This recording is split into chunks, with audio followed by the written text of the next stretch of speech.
Hello, I'm the biblical translator, and today I wanted to talk about black masculinity and what the Bible says about black masculinity.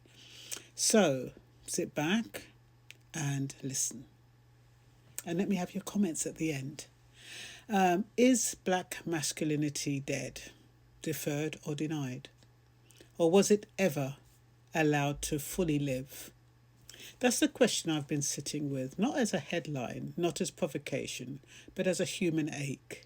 Because everywhere I look, I see black men being talked about, but rarely spoken to, diagnosed, but not understood, feared, but not known, reduced to statistics, mugshots, punchlines, or frozen into impossible expectations.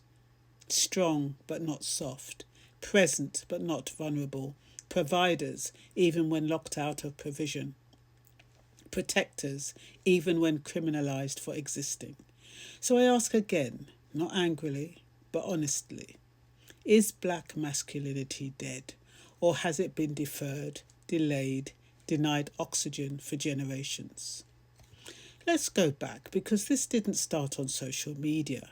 It didn't start with drill music. It didn't start with absent fathers or broken homes. It started on ships, on auction blocks, in laws that said black men should be owned, beaten, bred, sold, but never recognised as a man. From the very beginning, black masculinity was not destroyed, it was interrupted.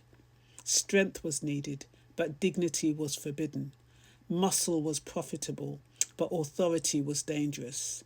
Leadership was a threat. So the black man was recast, not as a father, not as a husband, not as a priest of his whole household, but as labour, as body, as commodity. And when slavery ended, the mythology didn't. It simply evolved into this so-called free world. Black men were still framed as problems to be managed, not people to be nurtured. Too aggressive, too emotional, or not emotional enough, too sexual, too absent, too angry, too quiet. And yet somehow never enough. So what happens to masculinity when it is constantly policed, surveilled, and punished? It fragments. It goes underground. It performs. Because when society won't let you be a man, you learn to act like one.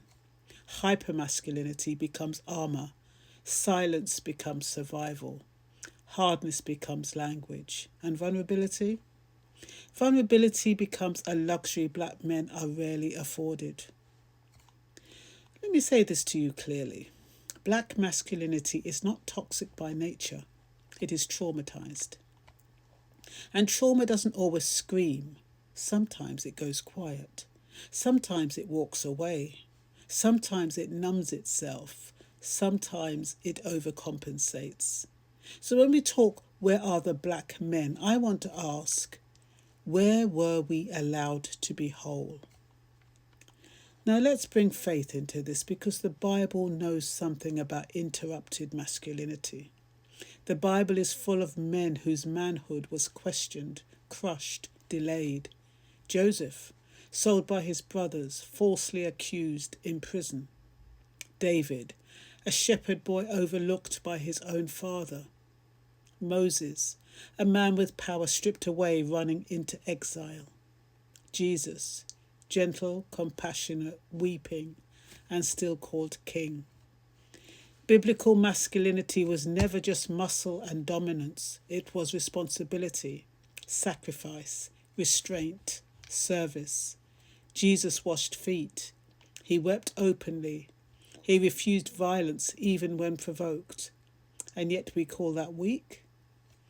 Or is it that the world fears a masculinity that cannot be controlled by fear?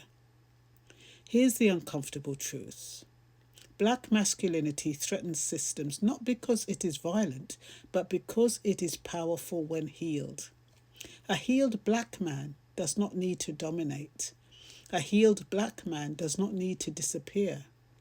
A healed black man does not need permission to love his children, protect his family, or speak truth.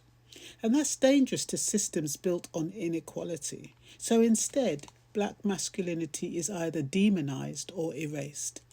If a black man is present, he's intimidating. If he's absent, he's irresponsible. If he's emotional, he's unstable. If he's stoic, he's cold. There's no winning when the rules were never written for your survival. And let's talk about the cost. The cost is prisons full of men who were never fathered by systems that profited from their punishment. The cost is sons growing up afraid of becoming statistics. The cost is daughters longing for protection from men who were never protected themselves. The cost is mental health crisis. No one taught black men how to name, because from childhood, many black boys learn one lesson very early. Your pain is inconvenient, so they swallow it. And swallowing pain doesn't make it disappear, it makes it explode later. So is black masculinity dead? No, but it has been wounded, deferred by poverty, denied by racism, delayed by trauma, distorted by survival, and yet still breathing, still resisting, still showing up in quiet ways we don't always celebrate. In the father who works 2 jobs and still shows up to parents' evening. In the brother who mentors kids on his estate. In the man who chooses therapy over violence. In the one who stays soft in a world that punishes softness. That is masculinity too. Hopeful, resolute. The resurrection story matters here because Christianity doesn't end at crucifixion. Black masculinity has been crucified publicly, brutally, repeatedly. But the question is not whether it was killed. The question is whether we believe in resurrection. Because resurrection doesn't come back the same. It comes back transformed, scarred, yes, but still holy. So maybe black masculinity isn't dead. Maybe it's rising, slowly, painfully, honestly, away from caricatures, away from silence, away from survival mode. And maybe our role as communities, as media, as faith spaces, as society, is not to fear it, but to finally make room for it to live. Because when black men are allowed to be whole, everyone benefits, and that is not a threat. That's a promise. So I hope you found that interpretation of black masculinity inspiring, for want of a better word. And I'll leave it with you there. Bye-bye.